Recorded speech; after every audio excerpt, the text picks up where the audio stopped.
NH66 Mumbai Goa महामार्ग. सकाळचं निघायचं बेनिफिट हेच असतं की रस्त्याला वाहतूक कमी असते. सुंदर अशी लेणी आहे.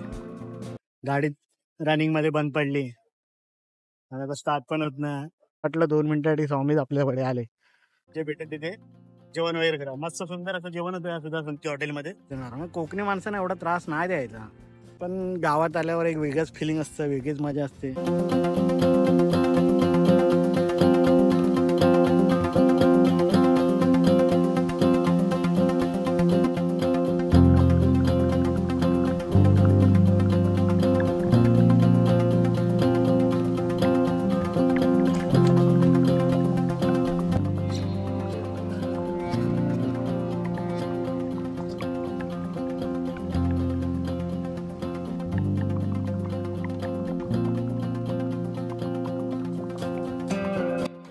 श्री स्वामी समर्थ. गणपती बाप्पा मोरया. हर हर महादेव. श्रीदेव गांगेश्वर प्रसन्न. आई भवानी माते की जय. छत्रपती शिवाजी महाराज की जय.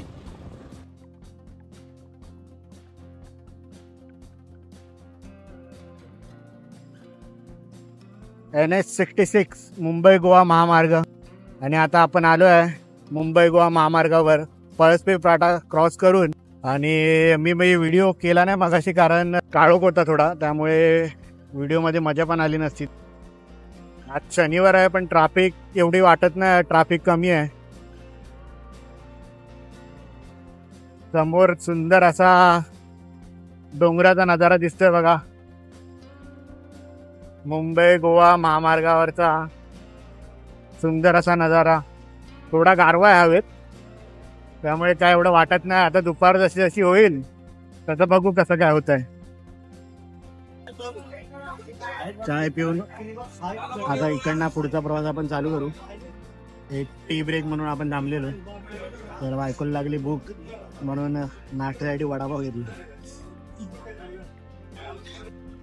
सकाळी एवढी घाई झाली कारण आम्ही उठलो 3 वाजता. आंघोळ वगैरे करेपर्यंत सगळं 3:30-4 वाजले. देवाची पूजा वगैरे करून आणि नंतर असा झोल झाला की सामानच बसत नव्हतं गाडीवर. तर कसं तरी सामान बसवलं. निघेपर्यंत आपल्याला 5 वाजले बरोबर. रस्त्यावरती बघा जिथे जिथे आपल्या आता बघूया कुठपासून कुठपर्यंत रस्ते कसे आहेत. तुम्हाला लेटेस्ट अपडेट सुद्धा भेटेल, कारण आता बरेच जण सुट्ट्या लागल्या काय गावात जाणार आहेत मे महिन्यात आंबे काजू काढायला. तसे आम्ही पण आता चाललो आहे. आपलं काय आंब्या काजूचं नाही, आम्ही असं फिरायला चाललो आहे गावी. पण आलो आहे माणगावमध्ये. आणि रस्त्याचं बोलाल तर कोलाडपर्यंत रस्ता बराच खराब आहे, म्हणजे डायव्हर्जन्स आहेत. रस्त्याची बरीच कामं चालू आहेत कोलाडपर्यंत. खूप रस्त्याची कामं चालू आहेत.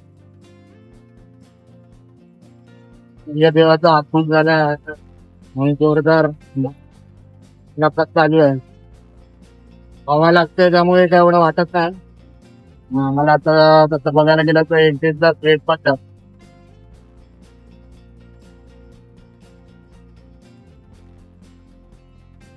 सकाळचं निघायचं बेनिफिट हेच असतं की रस्त्याला वाहतूक कमी असते आणि जास्त गर्दी नसते आणि मनसोक्त गाडी चालवायला भेटते. तुम्ही कधी अशी ट्रॅव्हल केली आहे का? केली असेल तर मला नक्की कमेंटमध्ये सांगा. आणि या प्रवासात माझ्यासोबत शेवटपर्यंत राहा.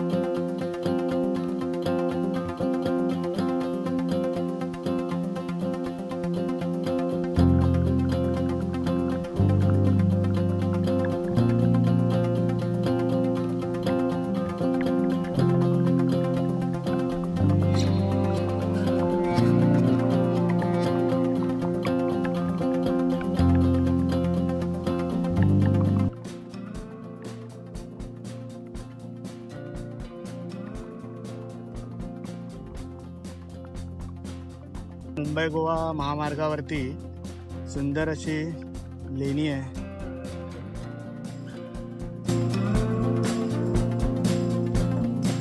पावसात तर इथे जबरदस्त वातावरण होत असेल.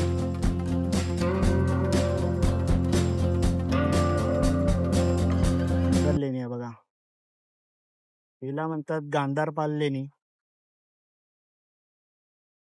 हे आपल्या मुंबई गोवा हायवेला लागते. आपण आता आलोय पोलादपूर मध्ये, पण एक जरा शॉर्ट झाला, गाडी रनिंग मध्ये बंद पडली, आता स्टार्ट पण होत ना. एक माणूस बिचार भेटले, त्याने आता इथे राजस्थान हॉटेल पर्यंत सोडलाय आणि आता एक मेकॅनिक येतोय पोलादपूर वरना. बघू आता किती वेळ लागतोय. गाडी येताना मी सर्व्हिसिंग करून निघालेलो, पण का असं दुष्काळाचा महिना बोलतात ती परिस्थिती आली आहे. तर मित्रांनो, गाडी आपली झाली आहे, वेळ नाही लागला, परंतु आपल्याला हायवेला सुतार काका पोलीस भेटले आणि त्यांनी 1 किलोमीटर अंतर खाली राजस्थान हॉटेल जिथे मी माझ्या शूट केला तिथे त्यांनी सोडलं. आणि पुढे मेकॅनिकल आपल्याकडे दरेकर बंधू भेटले, हे बघा हे दरेकर बंधू आहेत, आणि त्यांनी गाडी एकदम व्यवस्थितरित्या बनवून दिली. जास्त वेळ पण नाही लागला आणि ते एवढे माणूस चांगले आहेत की विचारत नका.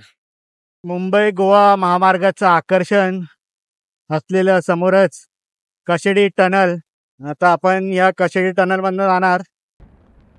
गाडी बंद पडली आणि आता काय गाडी चालू होते की नाही आपली, पण स्वामींची आपल्यावर खरंच कृपा आहे. झटकन माणूस पाठवला बघा. ते मेस्त्री काका पण देव माणूस. इतकी माणसांना मी थांबवते, कोण थांबायला तयार नव्हतं, पण ते मेस्त्री काका थांबले. ते ऍक्च्युली पोलीस आहेत, ते लग्नाला जात होते पण ते थांबले आणि मला त्यांनी सांगितलं तू घाबरू नको अजिबात, मी तुला इथे मेकॅनिक पाठवतो. म्हणजे असं वाटलं 2 मिनिटासाठी स्वामीच आपल्याकडे आले. बरं, ते आल्यानंतर मेकॅनिक सुद्धा जे आले ते पण एवढे सुंदर मेकॅनिक. ते पण गाडी खोलल्या खोलल्या त्यांनी लगेच सांगितलं हे निघालंय, तर जास्त काही खर्च नाही, काय घाबरू नको. आणि हे लावून गाडी शाळा आणि निव्वळ रक्कमात त्यांनी माझ्यासाठी ते 10 किलोमीटर तिकडे आले, गाडी टोचन केली आणि घेऊन पोलादपूरला आले. खरंच त्यांचे खूप आभार आहेत. आजकाल अशी माणसं भेटणं म्हणजे काय होतं, गाडी अशी मध्येच बंद वगैरे पडली ना, थोडं अपसेट व्हायला होतं, पण ठीक आहे, झाली व्यवस्थित. आणि आता आपण आहोत या कशेडी टनल मध्ये. सुंदर असा प्रवास, आणि आता आपण हा कशेडी टनल पार करतोय. तुम्ही सोबत असताना कुठल्या गोष्टीची भीती नाही. बायको माझी अजिबात टेन्शन घेत नाही, मस्त वेगळी बसलेली आरामशीर. ती बोलली होणार चालू, काय घाबरू नका तुम्ही. कशेडी टनलचा फायदा एक चांगला झाला की अवघ्या 3 मिनिटात आपण हा कशेडी टनल, 3 मिनिटापेक्षा कमी कशेडी टनलला क्रॉस करतोय. नाही तर घाट वरतून यायला बराच टाइम जायचा, पण आता कशेडी टनल झाल्यामुळे मात्र घाट एकटा पडला, कारण वाहतूकच कमी झाली ना घाटावरची. सर्वजण आता कशेडी टनल मधनच जातात. श्री स्वामी समर्थ, जय जय स्वामी समर्थ. श्री स्वामी समर्थ, जय जय स्वामी समर्थ.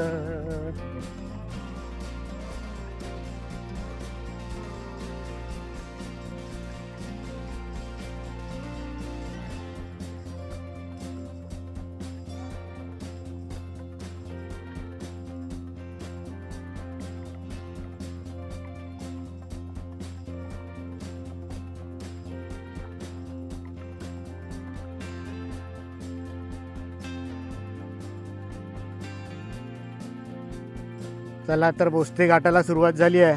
खेड क्रॉस केलं आणि आता बोस्ते घाट सुरुवात. चिपळूण इथून 31 किलोमीटर आहे. पुढे जाऊन परशुराम घाट येणार.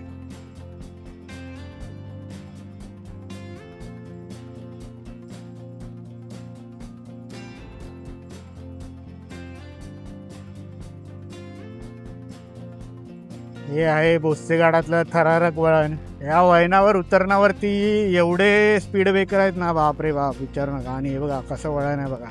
मी असा विचार करतोय की पहिलं जेवूया आणि मग परशुराम घाट चढूया. तर आता पुढे चांगलंसं आता हॉटेल बघूया आणि जेवायला बसूया.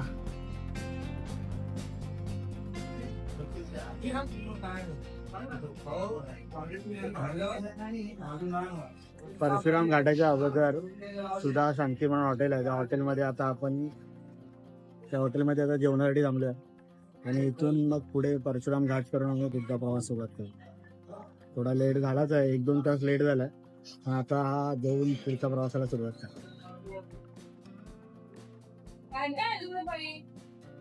कुणाचं आपल्याला एक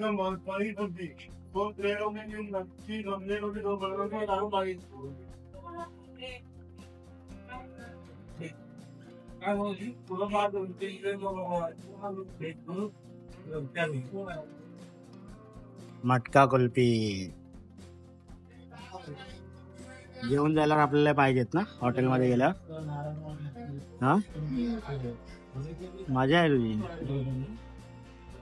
परशुराम घाटाच्या अगोदर सुधा शांती हॉटेलमध्ये समोर दिसतं बघा मागे सुधा शांती हॉटेल. या हॉटेलमध्ये आता आम्ही जेवण केलं. मस्त सुंदर असं जेवण होतं.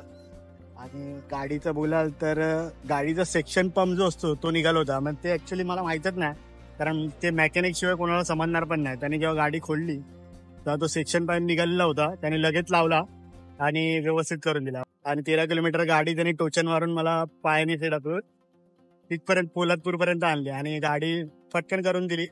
आणि आम्ही तिकडून निघालो. पण आता ऊन होतं भरपूर, गाडीला पण थोडा रेस्ट म्हणून आम्ही आता विचार केला की घाटात बोस्ती घाट चढूया आणि पुढे परशुराम घाटाच्या अगोदर जे भेटेल तिथे जेवण वगैरे करा. मस्त सुंदर असं जेवण होतं सुद्धा संती हॉटेलमध्ये. जेवलो. आता आपण पुढच्या प्रवासाला सुरुवात करूया.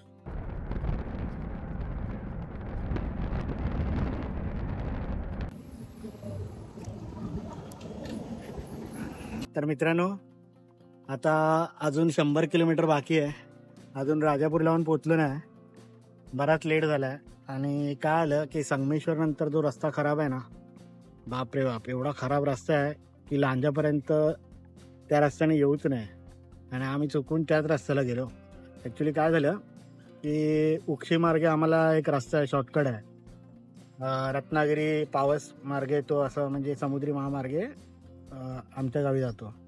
पण तो रस्ता मग उक्षीचा समजलंच नाही एवढा धुऱ्यामध्ये. आणि एवढा धुरा उडतोय बापरे बाप, विचारू नका. कंटाळा आला अक्षरशः. आता आम्ही चाय पिण्यासाठी थांबलो आहे. चाय पिऊन पुढच्या प्रवासाला सुरुवात करणार. बराच लेट झाला, म्हणजे जवळजवळ 12 तास उलटून गेले जातो तसं बघायला गेलं तर.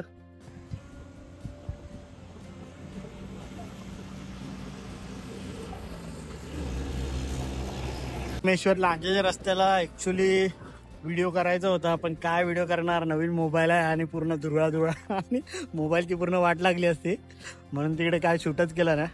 पण आता इथे आल्यानंतर कसं मस्त एकदम गावात आल्यानंतर फिलिंगच वेगळं आहे खरंच.